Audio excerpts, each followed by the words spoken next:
It was supposed to be the dream trip.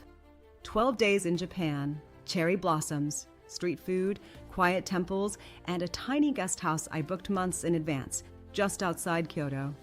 I'd planned everything down to the hour. It was my first real break in what felt like years. I even made a playlist just for riding the train through the countryside. And then, halfway through day 4, it all unraveled. I was in a little coffee shop in Osaka, scrolling through photos from Nara, dear selfies, obviously, when my phone started buzzing like crazy. First, a weather alert. Then another. Then my mom called. "Are you okay?" I heard there's an evacuation. I hadn't even noticed the shift in atmosphere until I stepped outside. The clouds had thickened. The wind had picked up. And there was this strange pressure in the air, like something was about to break. Turns out, a typhoon had rerouted unexpectedly, heading straight for the region I was staying in. The guest house messaged me minutes later. They were closing for safety. All bookings canceled. Public transport was about to shut down. Flights delayed or worse, grounded. It felt surreal.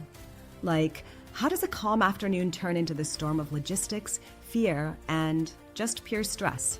I stood in the middle of the street, backpack on, no room, no plan, and honestly, no idea what to do next. And here's the kicker. I'm not the kind of person who usually gets travel insurance. I always thought, yeah, I'll be fine. I'm careful. I read the fine print. What are the odds? But this time, weirdly, I'd gotten it. My friend Julia had sent me this link to something called auras.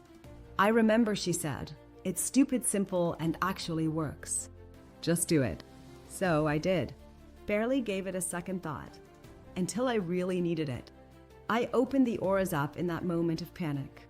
I expected forms or long hold times or, I don't know, corporate runarounds.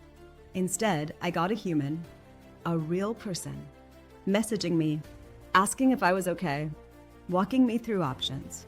They helped me find a new place to stay out of the danger zone. They covered the cost. When my original flight got canceled and I had to rebook from a totally different airport, they covered that too. I didn't have to fight for a refund or send 50 emails. I didn't even realize how much I needed someone on my side until I had it. And it made all the difference. What started as a total disaster slowly untangled because I wasn't alone in it. I know it sounds like a small thing, insurance. It's not sexy. It's not the first thing you think about when you're dreaming up your trip. But here's the truth. Travel's amazing because it's unpredictable. And that unpredictability cuts both ways. We chase those little surprises, the unplanned ramen joint, the local band in the park, but when the big, not fun surprises hit, man, you really want to be ready. My one big takeaway? Don't just plan the highlights. Plan for the plot twists, even if it's just a backup tucked quietly in your pocket. If you're traveling soon, especially solo or somewhere far from home, I honestly recommend checking out auras.insure. You can Google it or I'll drop the link below. It's become my personal travel insurance hack. It's low-key, doesn't feel like a huge commitment, but if you need it, it shows up.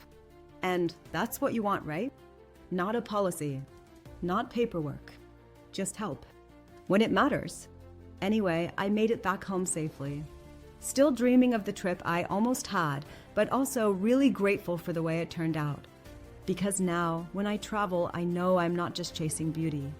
I'm ready for the storm, too.